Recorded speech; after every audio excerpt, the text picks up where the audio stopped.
Chapter 8. Healthy Body, Health Mind.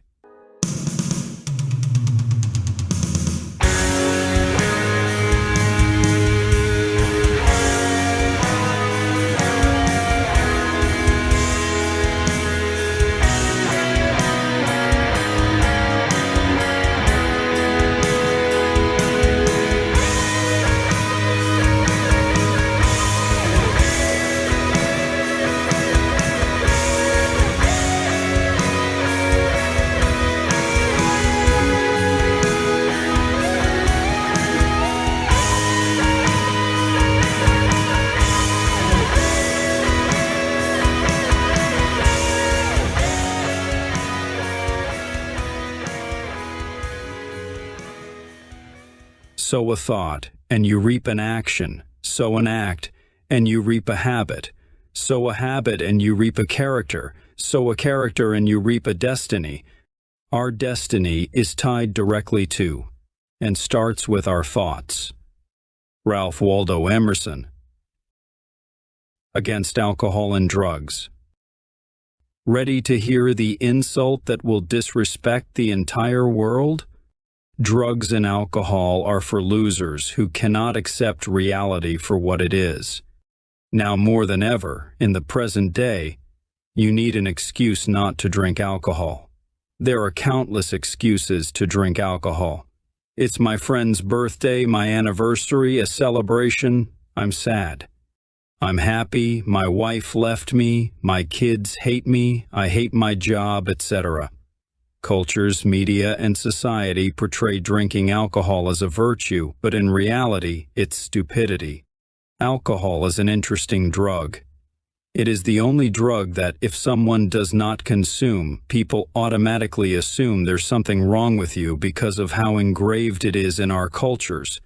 Your culture is not always productive if you're trying to achieve great things. Alcohol will hold you back and decrease your focus and energy to get things done. Some people don't have friends. They only have drinking partners. Let's be completely logical here. Why would you put something in your body that makes you weak and something that is literally poison? Scientific research articles prove it. You cannot counter-argue this. Your answer is, because it makes me feel happy. Well, happy is not synonymous with good. Sure, you will feel satisfied when you drink it, but the hangover will make you feel like shit. You'll feel tired, dehydrated, and even more depressed afterward, but you decide to be like a dog that returns to its vomit. I don't know whether to laugh at the irony or to be sad about the fact that alcohol companies profit billions of dollars from your drinking problems. How do you know if you value something?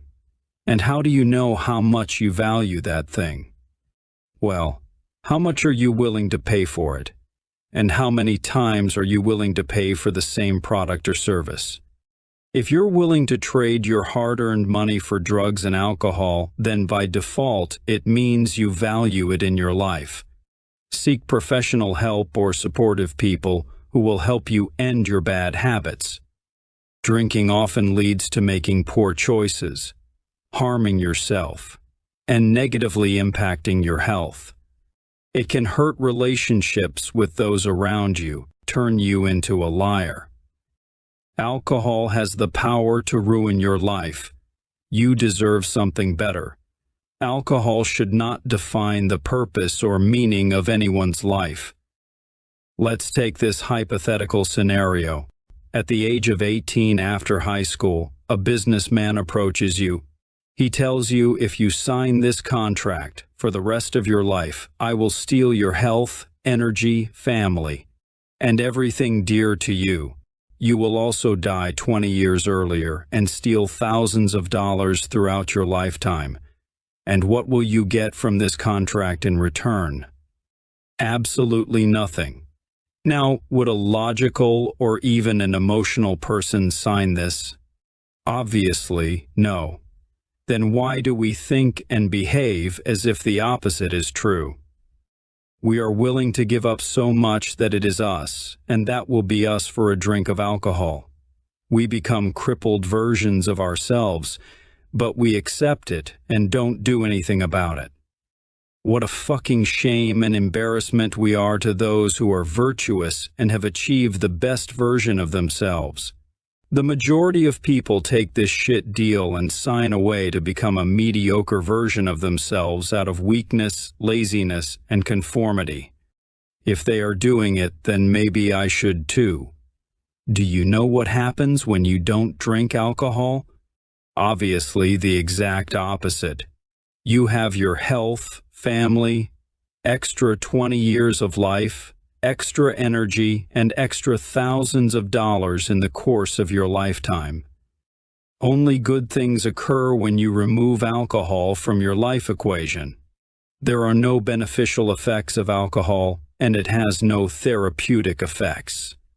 People use alcohol to avoid their problems, numb pain, boost their self-esteem, create a false persona, conform and fit in, and prevent their reality. For God's sake, even stigmatized marijuana has more beneficial and therapeutic effects than alcohol. Just look up unbiased research. Let's define alcohol. Alcohol is a drug, specifically a central nervous system (CNS) depressant. This means that when you drink alcohol, it slows down brain functioning and neural activity, affecting vital functions in the body. This is because of an increase in the inhibitory neurotransmitter called gamma-aminobutyric acid, GABA. Consuming too much alcohol beyond what your body can handle leads to depressant effects. These effects include delayed reaction time, impaired thinking, slurred speech, unsteady movements, poor coordination, distorted perceptions, reduced inhibitions, impaired judgment, and sedation. A study showed that those who have a higher stimulant response to alcohol are at a greater risk of developing alcohol use disorder, alcoholism. On the other hand, those with a greater sedative response have a lower risk. Various genetic, environmental, and familial factors also contribute to the development of alcohol use disorder. Per the CDC website, excessive drinking, both in the form of heavy drinking or binge drinking, is associated with numerous health problems, including chronic diseases such as liver cirrhosis, damage to liver cells, pancreatitis, inflammation of the pancreas, various cancers, including liver, mouth, throat, larynx, the voice box, and esophagus, high blood pressure, and psychological disorders.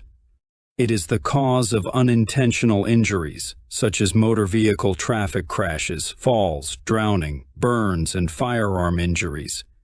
Alcohol increases rates of violence, such as child maltreatment, homicide, and suicide.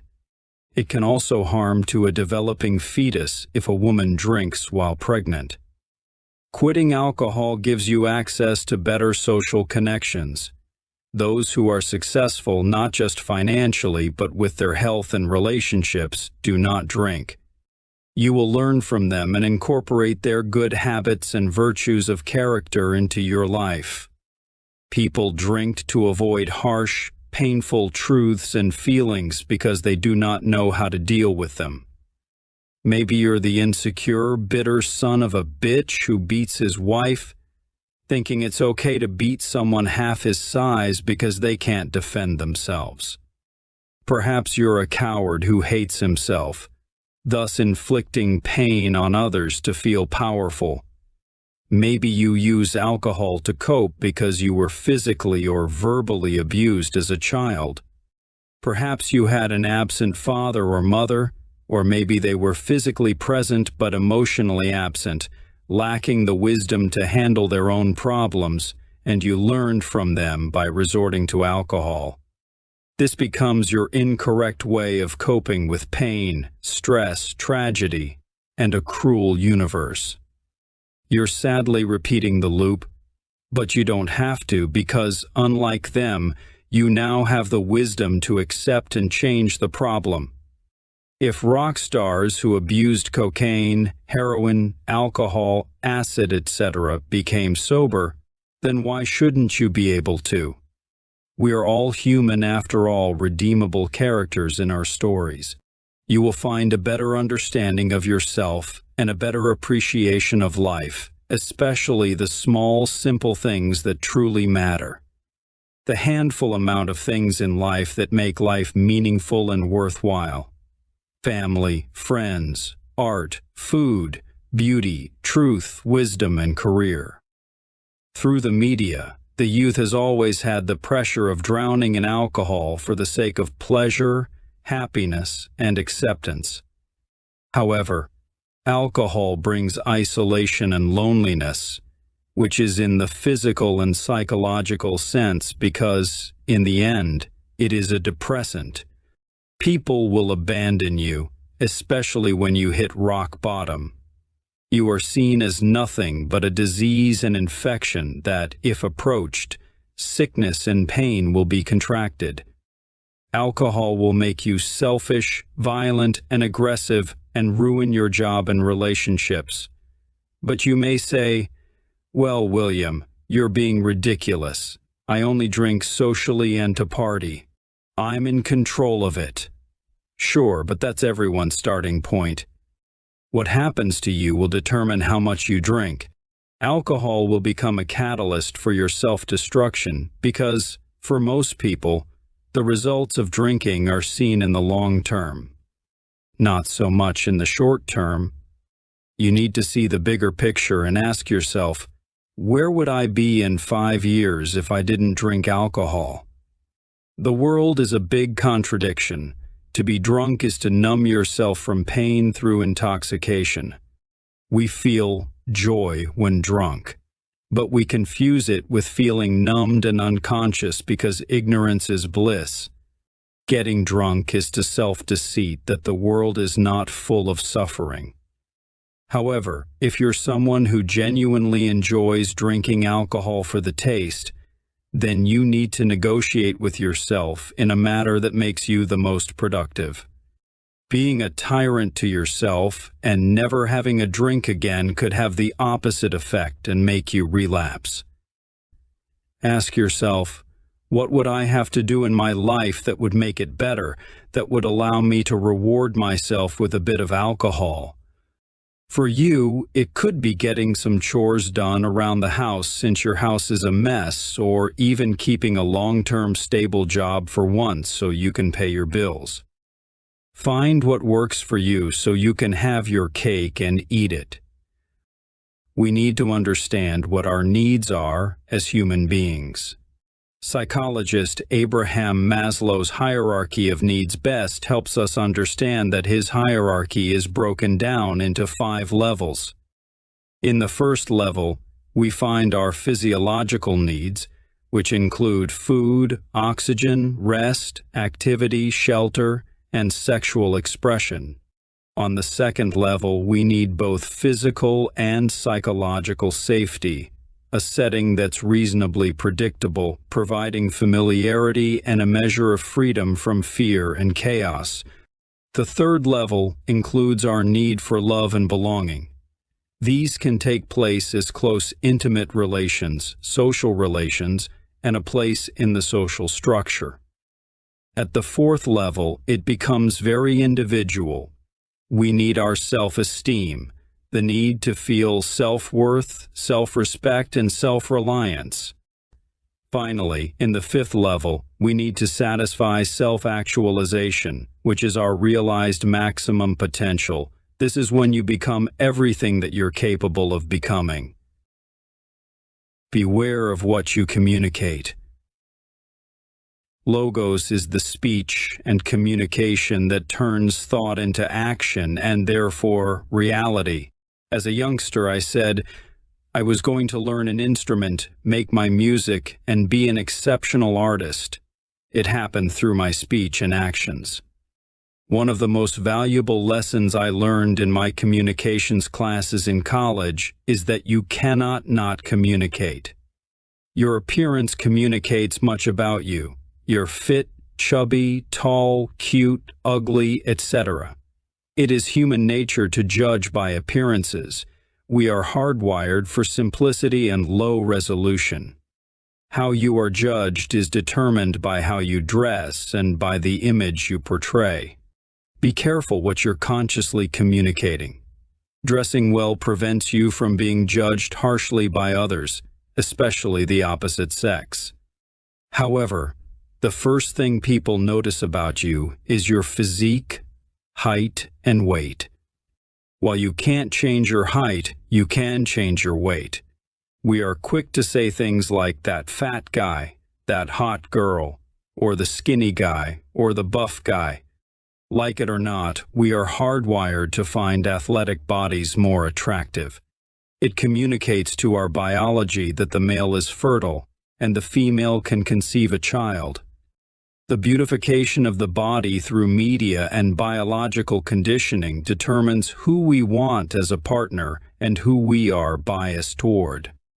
In my experience, I saw many people who desired the fruits of success, confidence, and courage, which accompany self-evolution. Still, they were unwilling to undergo the discipline and pain needed to attain those fruits. Everyone wants to be a Hercules without undergoing the 12 labors. After undergoing 3 years of weight training and concentrating on my diet, which was exhausting to eat, I grew 26 pounds of muscle naturally. I had built a respectable physique, and that's precisely what it was. Becoming fit opened a lot of opportunities for me. I was offered jobs. People always saw me in a positive light. They were biased towards me in a positive way. Strangers automatically liked me. Girls came to me instead of me going to them. And women no longer rejected me. To be honest, you can get away with many things just by being well-built and charismatic, and not in a manipulative way. My favorite insult when making a mistake at work was, "Thank God you're pretty." When you work on yourself, people respect you because they see the result of your hard work and discipline. People will judge you by the results you get, not by what you say, but by speaking about your results alone. You command automatic respect. You demand and acquire respect non-verbally, and with respect comes social connections, especially with people with power. If they have power, you have power. I did not have to do it in a manipulative way, but I always got what I wanted. However, I reciprocated and made friends with those who had power because a trustworthy friendship is reciprocal. They scratched my back. I scratched theirs. I made my persona credible, charismatic, reliable, trustworthy, and interesting. I let others mold it for me. I let people hear what they wanted to hear to manipulate those who earned it because they were trying to manipulate me. Still, those who were awake and I could not fool, I befriend, especially potential enemies. Simply put, a social charismatic persona can yield a lot of relationships. I learned this in a hospital with a lot of agreeable people and in a warehouse with many disagreeable people. Your persona is the mask that can temporarily alter the ego to blend better with cultural and societal values and standards. For example, you don't speak the same way to your grandparents or your friends. The persona alters your words. In a job interview, you might talk much more politely than to your mother or father. That's all the persona. You have to be conscious that it is a persona. It's a tool that helps you navigate the social world and allows you to ascend hierarchies. Pay close attention to your behavior and see yourself through others. Others will judge your behavior and signal you what is appropriate to do or say in normal interactions and situations. I said less than I had to in the correct circumstances. Classmates, co-workers, and those above me mistook my quietness for ignorance and kindness for being a fool. You may think you're a well-liked, funny person, but maybe others find you annoying and rude because the jokes come at the expense of others. Watch how others react to your behavior. There's a difference between being an independent, reserved, intuitive, non-conforming thinker and an introverted, spiteful, rude, pessimistic person who no one will tolerate. For example, when someone looks at their fingernails while speaking to you, they communicate, "My fingernails are far more important than your foolish story." Some people may be too agreeable, which makes them conflict avoidant. You can trust people who blush because their conscience will betray them. So even if they lie, they will tell you non-verbally. People communicate what type of behavior is appropriate, but most of it is non-verbal. Learn to read others so you know how they are reading you, then be a wolf in sheep's clothing. However, be gentle towards those who are genuinely weak and kind, but don't let anyone take your kindness for being a fool. People will test limits by pushing your buttons, but show them you're not submissive. Take no prisoners, but remain polite always. A good reputation is essential. Don't let anyone stain it, especially yourself. Once you have a negative reputation, it is challenging to get rid of it. Be careful with the labels you earn with negative behavior. They will follow you, and you will fulfill those labels, and your future will be predestined. People will see you in a negative light, and you will act accordingly to reinforce those labels, because why would you want to change if everyone already knows who you are? The labels the others give you will define you. So establish your true positive identity and do not let others strip your positive qualities from you. Instead, prove them wrong. They will therefore suffer from cognitive dissonance. Sculpting mind and body. Don't confuse being healthy with being a bodybuilder. When someone says you should exercise or go to the gym, it does not mean you must become a bodybuilder and get shredded. What it means is to get off your butt and do the exercise required to stay healthy and acquire a healthy physique. As a university student, I witnessed all the self-deception that was fed to students about accepting yourself or the body positivity movement, your body type, and self-love movement. It begins with the premise that you are, in fact, enough. As in, you don't need to correct correctional flaws. Instead of advocating you're full of potential, you could be much more, and you should change to reach a better version of yourself. A person who knows he has flaws and does nothing to correct them never becomes anything of worth. It is far easier to deceive yourself that you do not have a problem than to show up to the gym 5 days a week, change your eating habits, and educate yourself on nutrition. This is why I have a problem with the body positivity movement. You may not be able to change your skin color, for example. While I agree that no one should be treated differently for the color of their skin, it doesn't mean I cannot disagree with the self-deception that you cannot lose some pounds to stay healthy. Some people shame today's beauty standards because they cannot or choose not to improve themselves to attain the goals they want and need. They shame beauty ideals because destroying an ideal is far easier than earning your way up to it.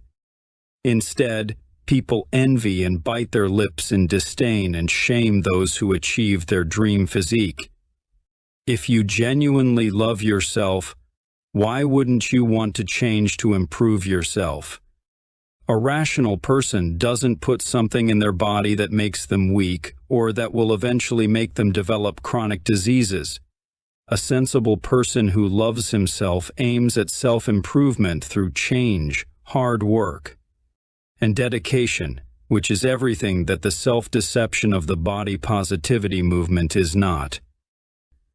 How do you know you don't want something you've never had anyway, like your dream physique? Achieve your goals first, Admit that it feels great to be the best version of yourself, and you'll see that you will keep maintaining the physique and habits you cultivated. Why? Because you know that between the 250-pound unhealthy version of you versus 160-pound healthy you, the latter is better. You get high doses of dopamine when you achieve something meaningful.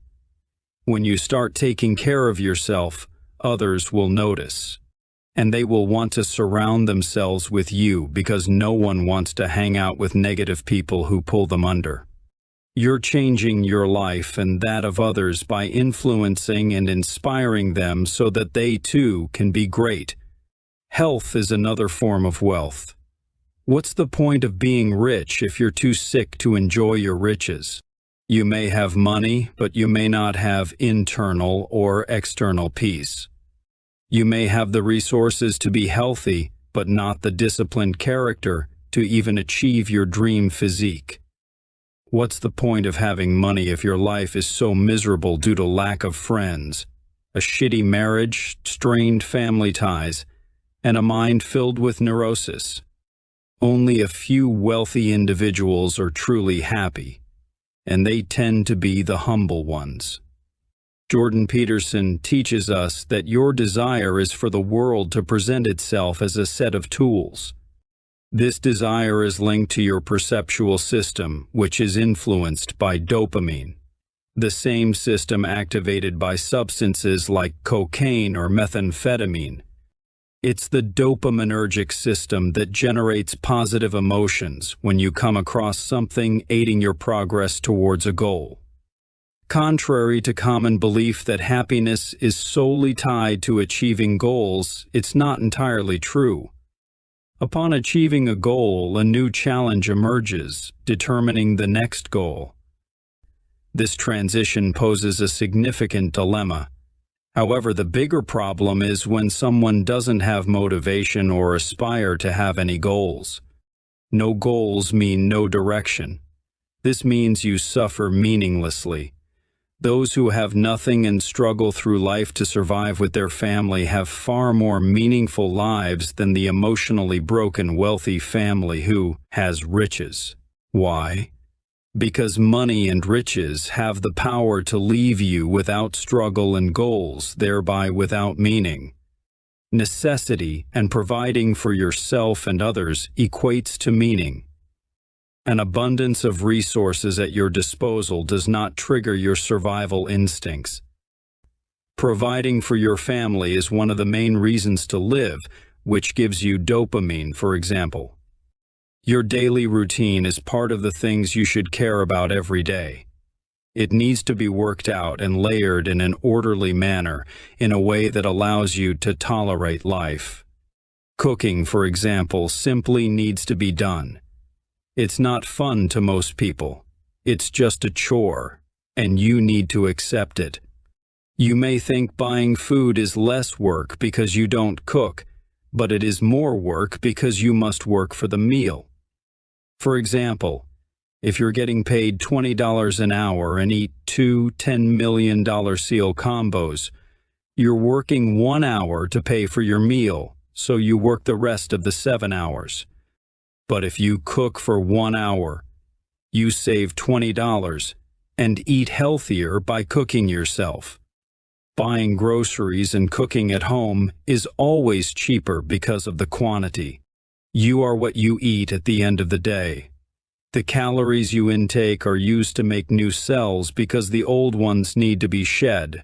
Therefore, if you eat shit, you are shit.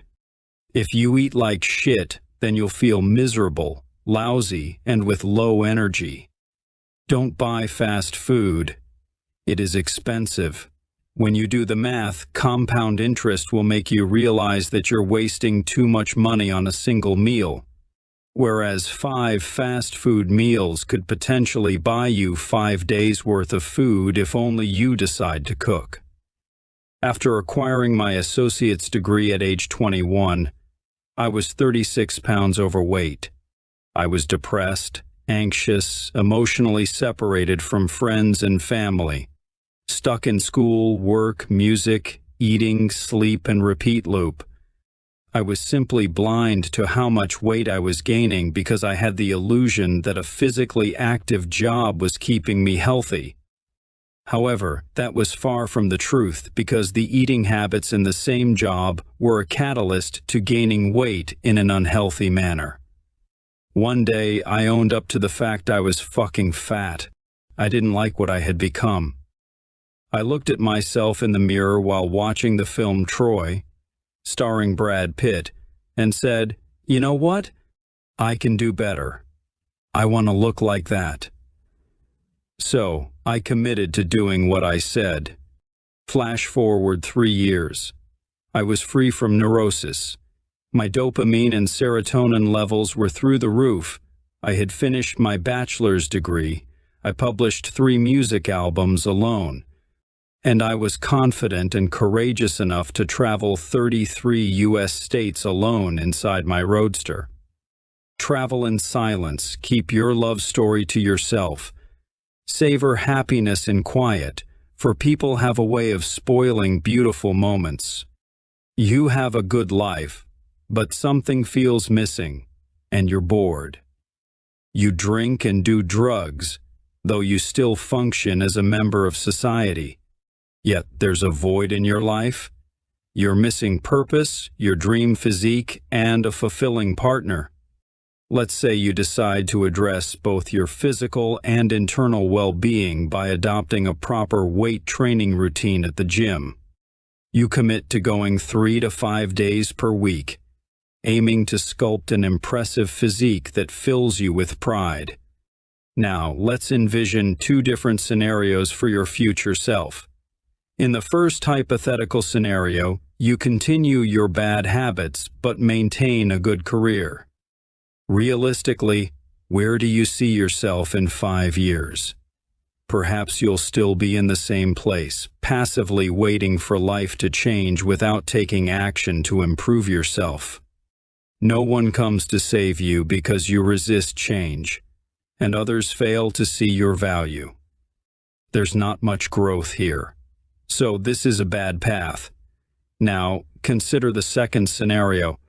You eliminate your drug and alcohol habits, no matter how small. You understand that removing these weaknesses from your life can lead to greater success. You commit to regular gym sessions, focus on nutrition, and prioritize your health. Where do you see yourself in 5 years now? It's probable that you'll have achieved a great physique within 1 to 2 years, enhancing your overall well-being. You become physically and mentally healthy. You'll likely attract more romantic partners and have the luxury of choice in finding a long-term relationship based on shared values and mutual respect. Like attracts like. Clearly, the second choice is the wiser one. By prioritizing self-care, you're investing in a brighter future. You set goals, avoid stagnation, and become a more desirable partner. By generating multiple avatars of yourself and testing them in different hypothetical environments, you can better predict your future success.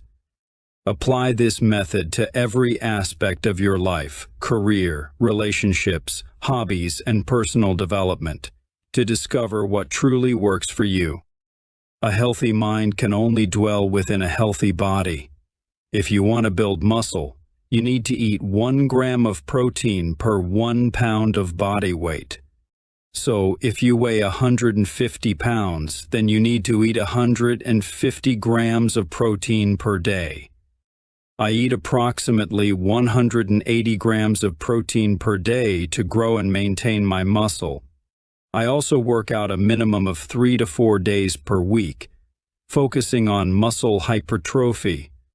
If you were to focus solely on your nutrition, you'd achieve better health and shed extra body fat, ensuring you don't end up skinny fat. If your goal is weight loss, then maintaining a daily calorie deficit of 300 to 500 would be necessary. This approach prompts your body to tap into its fat reserves to compensate for the calorie shortfall, facilitating weight loss. However, to simultaneously build lean muscle and burn fat effectively, hypertrophy weight training is essential. By challenging your muscles and maintaining a caloric deficit, you can achieve both objectives. To foster muscle growth, rigorous training at the gym is imperative. After all, no pain, no gain. Many of my clients have abandoned their physique aspirations due to an aversion to discomfort. They mistakenly believe they can achieve their desired physique without exerting themselves, lifting heavy weights, or enduring the rigors of consistent training. A beautiful body is difficult to earn because it takes many months, if not years, to sculpt it. Hence, its value lies in its scarcity and the perseverance it demands. Consistency in both weight training and nutrition is paramount. Failure to maintain a balanced diet alongside regular exercise can hinder muscle growth. Your body relies on various nutrients: protein for muscle growth, fats for hormone production, carbohydrates for energy during intense workouts, and essential vitamins and minerals for overall health and recovery. Adequate rest and quality sleep are also crucial for muscle repair and growth. Supplementing with whey protein, amino acids, and creatine can expedite recovery and enhance natural strength gains. Customizing lifestyle changes in meal plans is vital. They must cater to your specific goals, whether it's gaining or losing weight, while still incorporating foods you enjoy. A typical muscle-building meal in my regimen consists of 16 ounces of chicken breast, 1 cup of rice, 10 ounces of avocados, and a whey protein shake with milk. Remember, weight training shapes your physique, while meal plans facilitate fat loss, muscle gain, and overall well-being. Combining both elements will gradually sculpt the figure you desire. It's crucial to recognize that abs are primarily forged in the kitchen, emphasizing the significance of proper nutrition. While adhering to a consistent workout routine may seem manageable, mastering the psychological game of nutrition dictates the pace of your progress. Discipline and commitment are non-negotiable. Shortcuts have no place in achieving an exceptional physique or leading a fulfilling life. After achieving my dream physique, the medical staff at my workplace asked me endless questions about my training and diet. They were impressed with my physique and answers. They asked me if I could train them, so I unintentionally became a personal trainer. If you build it, they will come. Suddenly, women would come to me instead of me going to them. If you chase after excellence, the opposite sex will chase you, opening up opportunities for a vast amount of romantic partners. You will literally be spoiled with choice. You're no longer a beggar who doesn't get to choose. Women choose men like this. Women use a set of markers to evaluate a man's health. Among them is symmetry, which we find automatically beautiful. One of the most significant markers women use to evaluate men would be shoulder width to waist ratio, broad shoulders, and a small waist. This is because it is a marker that the male is fertile and has high testosterone, which indicates a robust immune system. This is true in my experience, along with big glutes and biceps. Both men and women want what they never had, and surprisingly, not many men have big glutes, so when they see one, he is treated like a unicorn. I'm not sure why women find biceps so attractive, but I believe it's because our society uses them as a symbol of power and strength. Another marker women use to select men is body fat percentage. Women love abs, which is mainly because it indicates being fertile. The more visceral fat you have, the less fertile and unhealthy you tend to be because it can lead to chronic diseases. Nothing will wake you up more and make you feel insufficient than a woman's rejection. The marker men use to evaluate women is waist width to hip width. This evaluates a woman for childbirth, and wider hips may facilitate childbirth by providing ample space for a baby to pass through the pelvic bones. However, it's essential to note that hip size is just one of several factors influencing the birthing experience.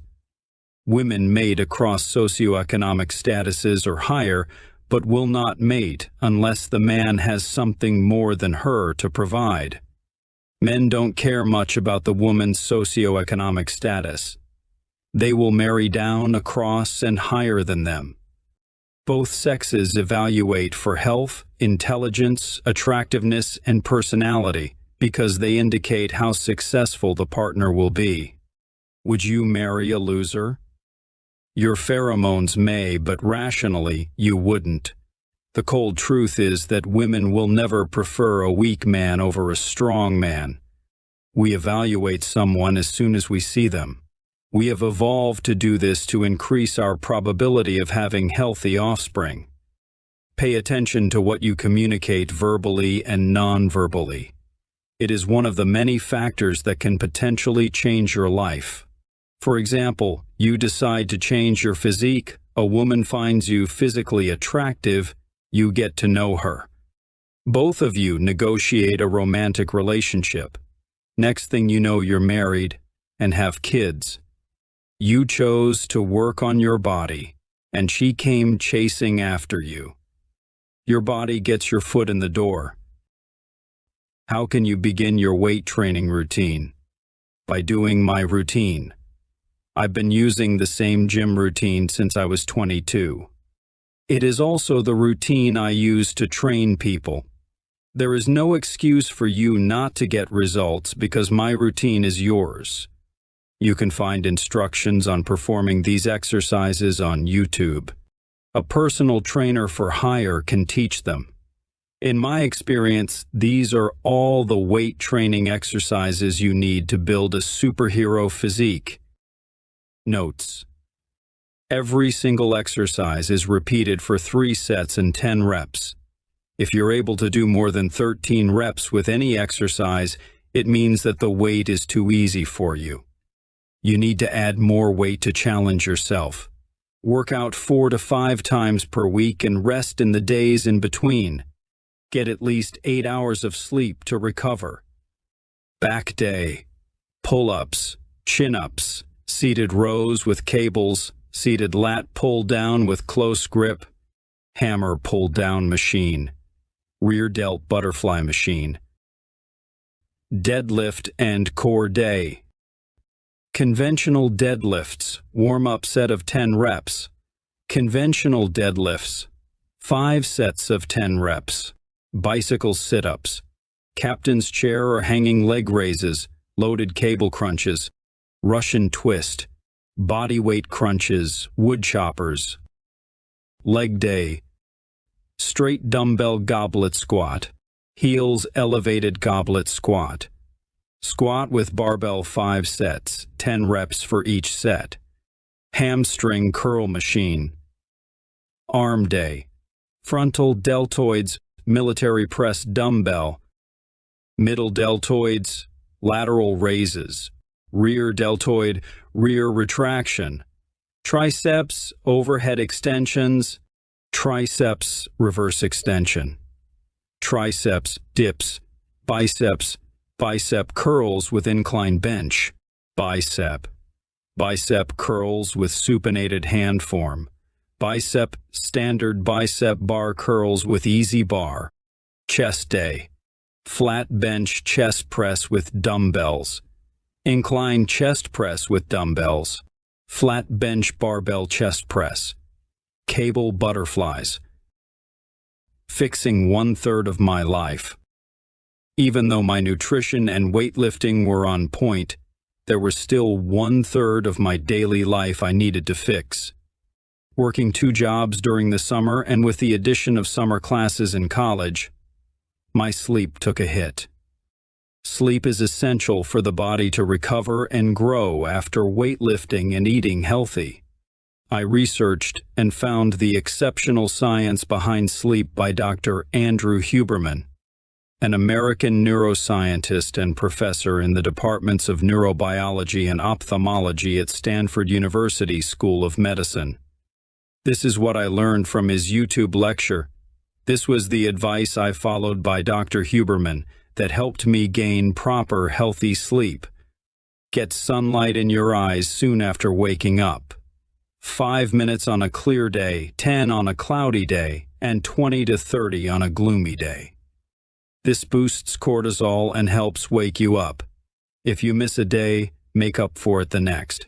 Take cold showers for 1 to 3 minutes to increase body temperature and adrenaline.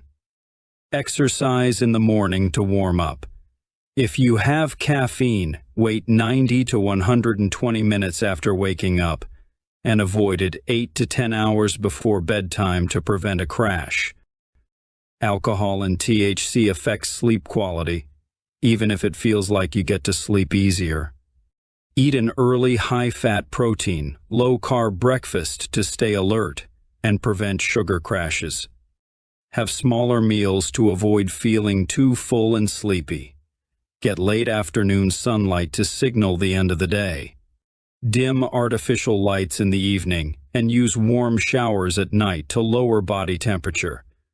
Sleep in a cool environment and avoid oversleeping. Limit naps to 90 minutes, not close to bedtime. Don't have caffeine within the first 90 minutes of waking up. Condition your body to nose breathing and elevate your mattress slightly for better circulation. Life is simple. The essence behind this statement lies in the recognition that certain things may present themselves as one thing, but they aren't truly what they seem. Porn doesn't reflect real intimacy. Cocaine doesn't provide genuine energy. Alcohol doesn't equate to genuine courage. Gambling isn't a form of legitimate investing. Video games don't replicate real-life experiences. Caffeine isn't equivalent to authentic adrenaline. The media does not always present factual information. Social media isn't a true measure of what's genuinely cool. In essence, it's a reminder that appearances can be deceiving, and we should approach these aspects of life with a critical perspective. Life, at its core, tends to be relatively uncomplicated. The infusion of irrational complexity often stems from our pride and fear. If you miss someone, take the initiative to call them. Express your desire to meet up if that's what you yearn for. Seeking understanding, articulate your point of view. If questions linger, don't hesitate to ask. Unhappy with something? Voice your concerns. Conversely, if you appreciate something, make it known. If you desire something, be it answers or possessions, take the necessary steps to acquire or attain it. And, most importantly, if you love someone, don't hold back. Tell them. Life, in its essence, can embrace simplicity when we navigate it with open communication, honesty, and a willingness to express our needs and emotions. Our habits determine our character and, therefore, our destiny. It is your responsibility to find out your character flaws and correct them. The following examples are bad habits that should be replaced with good ones. Boost your energy by choosing exercise over porn. Improve your sleep by reducing media time. Shed excess weight or weakness by opting for a healthier diet. Take action instead of procrastinating, and hold yourself accountable instead of blaming others. Surround yourself with mentors instead of toxic friends. Practice gratitude instead of complaining. Consider yoga or meditation instead of excessive masturbation. Your excuses are simply lame, and that's how disciplined people would see you. Lame and helpless. You cannot help someone who doesn't want to be helped. Do you feel tired? Adjust your sleep routine. Dreaming of a better physique? Exercise more and control your diet. Claiming no time? Cut down on TV and phone use. Financial struggles? Start saving and pick up overtime. Feeling overwhelmed? Start with small steps and gain knowledge from books. Life is not complex. Our behaviors and excuses make it seem complex, but you have been shooting yourself in the foot. The Greeks celebrated the naked body as the symbol of strength.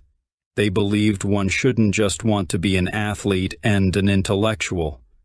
We should train our mind and body because a healthy mind can only dwell inside a healthy body. Exercise conditions discipline in people, and discipline creates a character with a great destiny through perseverance, self-control, and virtue. The root is discipline. To be only a bodybuilder or an intellectual is obscene. True virtue is a balance between the intellect and the physical, as the ancient Greeks believed. If you find yourself open to receiving help,